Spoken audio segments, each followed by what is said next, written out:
vais pas m'étaler dans l'énumération des exemples ou des événements qui soutiennent ce que je dis en ce moment.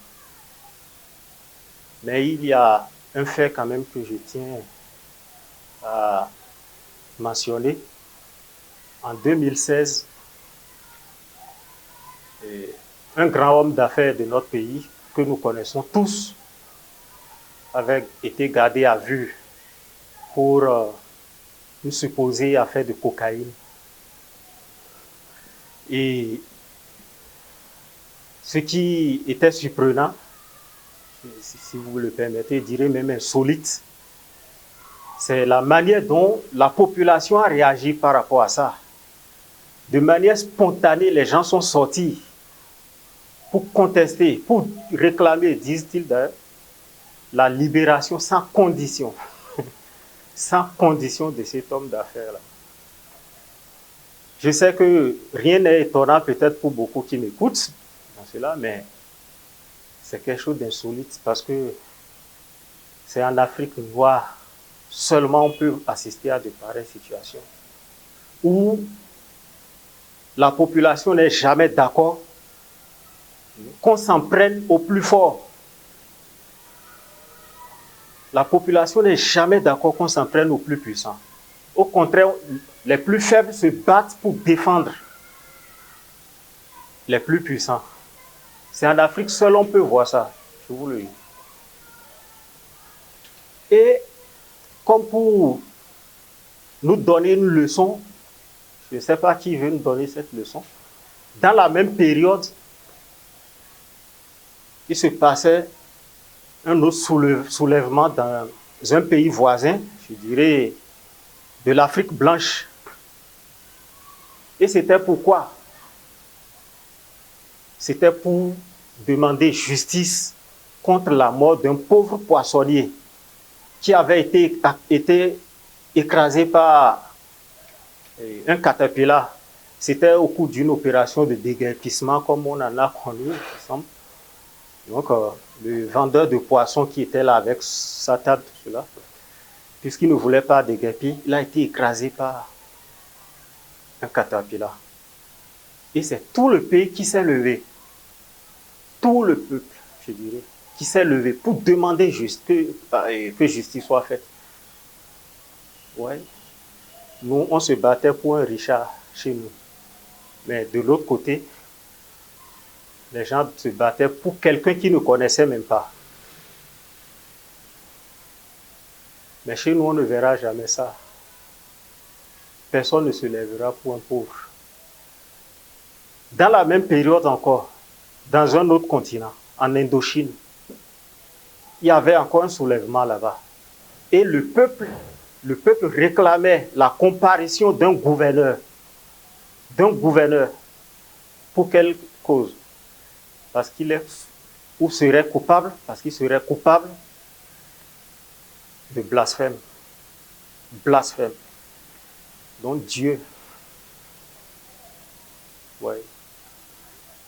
C'est une façon de montrer que nous ne défendons pas les mêmes valeurs.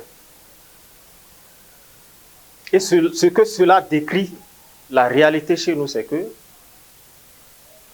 l'argent a pris a gagné tous les cœurs, je dirais. L'argent a envahi nos cœurs. L'argent a envahi nos cœurs. On ne verra pas dans un autre coin du monde où les gens se soulèvent pour défendre un riche. Le problème est que, en faisant ça, les gens se disent, je défends celui qui m'aide par moment, ou peut-être celui qui m'a offert un emploi, au mépris de la justice. C'est ça notre réalité en Afrique. Et ce qu'il faut comprendre, tous nos problèmes trouvent leur cause dans cela. Notre amour pour l'argent. Je vous le jure, l'homme noir n'a pas d'amour pour autre chose que pour de l'argent. Nous sommes semblables à des femmes que nous dénonçons, comme quoi les femmes aiment de l'argent. Elles sont prêtes à renoncer à l'amour juste pour avoir un confort ailleurs, même si ça ne doit pas leur offrir ou leur garantir le bonheur qu'elles recherchent. C'est pareil. l'Afrique a ce problème-là. On pourrait me dire, bon, les autres, c'est parce que ça s'est passé. C'est parce qu'un caterpillar a écrasé un pauvre citoyen que les gens ont réagi. Si c'était aussi chez nous, on aurait la même réaction. Mais je me souviens quelques années, quelques mois, ou au plus un an avant l'événement que je dénonce, il y avait eu la mort d'un caporal. On avait connu la mort d'un caporal qui a été fusillé. Une mort sous balle. Mais qui a réagi, qui a demandé justice. C'est dans les réseaux sociaux, on voit, bon, je suis, comme les Français le font, je suis Charlie, donc je suis Dangou, c'est ça. C'est la réalité de notre pays. Et tous nos problèmes sont liés à cela, l'argent. Si ce caporal appartenait à la classe de ceux qui distribuent les billets de banque, soyez sûrs, les gens allaient réagir. S'ils ne réagissent pas, c'est peut-être parce qu'on n'espère plus rien de lui, étant donné qu'il est mort. Mais s'il a une famille qui pouvait continuer quelque chose pour lui, les gens allaient sortir en masse. Et je ne vais pas m'étendre sur les exemples sombres de l'histoire de notre pays. Peut-être qu'il fut un temps où les choses étaient mieux, je ne le sais pas non plus. Oui. Mais le principal problème, c'est l'argent, l'amour de l'argent. L'amour détermine tout ce que nous faisons. L'argent, je veux dire du moins, l'amour de l'argent détermine tout ce que l'homme doit faire. Je vais être précis, c'est l'homme noir d'Afrique. Ce que sont les hommes noirs des autres continents, je ne sais pas. Mais l'homme noir d'Afrique, son problème, c'est cela. Et même si nous avons connu l'esclavage, c'est à cause de tout cela. Et si nous sommes dans la situation dans laquelle nous nous trouvons, c'est toujours à cause de cela. On a beau dire que, bon, aujourd'hui, il n'y a pas de l'argent dans les campagnes, ce n'est que l'image qu'on nous donne des choses. Et si, moi je le soutiens, nous sommes d'abord le dernier peuple parmi les peuples en matière de grandeur, d'élévation. Le peuple noir n'est pas un peuple respectable. Et tant que les choses continueront comme ça, tant que c'est l'argent qui doit occuper nos cœurs, soyez sûrs, nous serons toujours les derniers parmi les peuples. Tout le temps, on crie injustice. Ah, la France nous a fait ci. Et les États-Unis nous font ça. Tel autre État fait ci contre nous. On dénonce ça. Ce sont des injustices, c'est vrai. Mais rien ne changera si nous-mêmes, on ne fait pas en sorte qu'on nous respecte. Et cet amour, cet attachement que nous avons pour l'argent, sera quand même la cause pour que les autres continuent. Ils ont l'espace, l'opportunité de continuer à abuser de nous. Nous devons changer franchement ce qui est en nous. Et il est dit à travers le Coran que Dieu ne change rien, Dieu ne change rien dans un peuple tant que les hommes qui composent ce peuple n'ont pas changé ce qui est en eux. Je répète, non? Dieu ne change rien dans un peuple tant que les hommes qui le composent n'ont pas changé ce qui est en eux. Or, nous savons ce qui est en nous. Nous devons le changer. On pourrait dire, oui, mais pourquoi Dieu laisse faire quand même les injustices? Il laissera faire. C'est normal, quoi. Quand on réfléchit, c'est une chose normale. Il faut d'abord que nous-mêmes, on travaille à se rendre respectables avant que les autres nous respectent et avant d'espérer même le soutien de Dieu. C'est cela. Imaginez, vous êtes père d'un enfant que vous nourrissez bien et qui, heureusement, est bien dodu, visiblement vigoureux. Et quand il revient de l'école, c'est toujours en courant. Courant parce qu'il a fui l'attaque d'un ami du même âge, par exemple. Chaque fois, lui, il détale. Je ne sais pas quelle sera votre réaction en tant que père. Vous avez certainement la possibilité et les moyens d'aller faire et venger votre fils. Vous avez certainement cette possibilité-là. Mais ce n'est pas normal que vous le fassiez. Parce que vous ne rendez pas service à votre fils. Et il ne sera jamais grand parce qu'il n'apprendra jamais à se défendre. Au contraire, ce qui va vous révolter, c'est d'abord son attitude devant l'adversaire, le fait de fuir, à moins que l'adversaire soit plus grand.